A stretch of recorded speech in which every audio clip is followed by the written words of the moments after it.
မင်္ဂလာပါဒီနေ့မှာမျှဝေပေးနေတာကတော့ Messenger ရဲ့ဒီအပေါ် edit bar မှာပေါ့နော်ကျွန်တော်တို့မမြင်ခြင်းလို့ဖြောက်လိုက်တဲ့အကောင့်တွေကိုတနေရာထဲမှာပြန်လဲပြီးတော့ရှာဖွေလို့ရမယ့်နည်းတွေကိုကျွန်တော်ဒီနေ့မှာမျှဝေပေးမှာဖြစ်ပါတယ်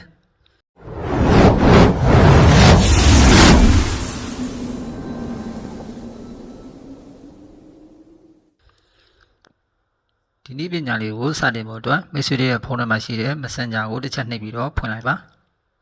Messenger ကိုဖွင့်ပြီးသွားပြီဆိုလို့ရှိရင်တော့ကျွန်တော်တို့ Messenger ကကျွန်တော်တို့ဒီ edit bar မှာပေါ့နော်ကျွန်တော်တို့ဖွက်ထားခြင်းတဲ့အကောင့်တွေကိုဖွက်ထားတဲ့နည်းတွေကိုကျွန်တော်အရင်ဆုံးပြပေးမယ်နော်။ဘာကြောင့်လဲဆိုတော့မသိသေးတဲ့မိတ်ဆွေတွေလည်းရှိနိုင်တယ်ပေါ့နော်။အားကြောင့်မို့ကျွန်တော်တို့ရဲ့ဒီ edit bar မှာကျွန်တော်တို့ဖွက်ထားခြင်းတဲ့အကောင့်တွေကိုဖွက်ထားတဲ့နည်းတွေကိုကျွန်တော်အရင်ဆုံးပြမယ်။ကျွန်တော်ကဒီမှာပေါ်နေတဲ့ဒီအကောင့်လေးတစ်ခုနဲ့ကျွန်တော်လုပ်ပြမယ်နော်။ဒီအကောင့်ပေါ့နော်ဒီအကောင့်ကိုကျွန်တော်တို့ကဒီedit bar မှာပေါ့နော်ဒီနေရာမှာကျွန်တော်တို့ကမထားခြင်းပေါ့နော်ဖြောက်ထားခြင်းတယ်ပေါ့နော်ဖြောက်ထားခြင်းတယ်ဆိုရင်ဒီအကောင့်ကိုလက်နဲ့ဖိနှိပ်ထားလိုက်ပါအဲ့လိုလက်နဲ့ဖိနှိပ်ထားလိုက်တာ ਨੇ ဒီအောက်နာမှာ hit contact ဆိုတာပေါ်လာမှာဖြစ်ပါတယ်အဲ့နေရာလေးကိုတစ်ချက်နှိပ်လိုက်ပါ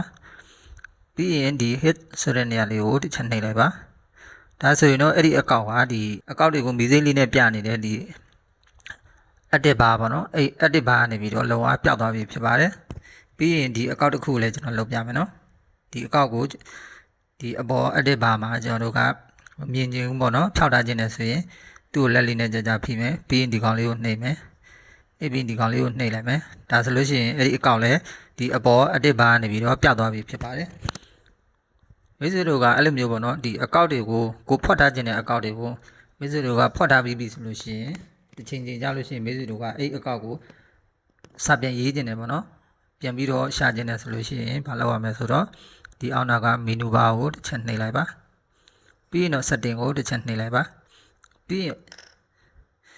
င်တော့ဘောနာကိုဆွဲတင်လိုက်ပါဘောနာကိုဆွဲတင်ပြီးဒီအောက်နာက privacy and safety ဆိုတဲ့နေရာလေးကိုတစ်ချက်နှိပ်ပါပြီးရင်တော့ hidden contents ဒီနေရာလေးကိုတစ်ချက်နှိပ်လိုက်ပါဒါဆိုလို့ရှိရင်တော့ဒီနေရာမှာကျွန်တော်တို့ဖြောက်လိုက်တဲ့အကောင့်တွေအားလုံးကိုဒီနေရာမှာတွေ့ရမှာဖြစ်ပါတယ်မိတ်ဆွေတို့ကအကောင့်တစ်ခုတည်းကိုပဲ edit bar ကနေပြီးတော့ hit လုပ်လိုက်တယ်ပေါ့နော်ဖြောက်လိုက်တယ်ဆိုလို့ရှိရင်ဒီနေရာမှာအကောင့်တစ်ခုကိုပဲတွေ့ရမှာဖြစ်ပါတယ်အဲ့အကောင့်တွေကိုမိတ်ဆွေတို့ကပြန်ပြီးတော့ပေါ့နော်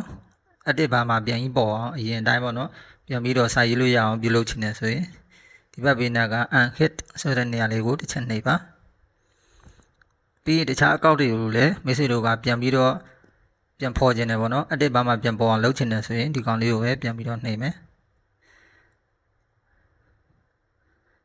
ဒါဆိုလို့ရှိရင်တော့အဲ့ဒီအကောင့်တွေကဒီကျွန်တော်တို့ရဲ့ Messenger ကဒီအပေါ် edit bar မှာပေါ့နော်ပြန်ပြီးတော့ပေါ်လာပြီဖြစ်ပါတယ်ဒီမှာပေါ့နော်စောစောကကျွန်တော်ဖြောက်လိုက်တဲ့အကောင့်လေးတွေပေါ့နော်ဒီအပေါ်နားမှာပြန်ပြီးတော့ပေါ်လာပြီဖြစ်ပါတယ်ဒါဆိုရင်တော့မိတ်ဆွေတို့ဒီအကောင့်တွေကိုစာရေးမှဆိုလို့ရှိရင်နှိပ်ပြီးတော့အလွယ်တကူနဲ့ရေးလို့ရပြီဖြစ်ပါတယ်ဒီလောက်ဆိုရင်တော့ကျွန်တော်မိတ်ဆွေများဒီနည်းပညာလေးကိုပြုလုပ်တတ်လိမ့်မယ်လို့ယုံကြည်ပါတယ်နောက်ကိုလည်းနည်းပညာအသေးလေးတွေကိုမျှဝေပေးအောင်မှာဖြစ်တဲ့အတွက်ကျွန်တော်ရဲ့ channel လေးကို subscribe လေးတွေနှိပ်ထားပေးဖို့မမေ့ပါနဲ့နော်ကျွန်တော်မိတ်ဆွေများအားလုံးရှင်လန်းချမ်းမြေ့ကြပါစေခင်ဗျာ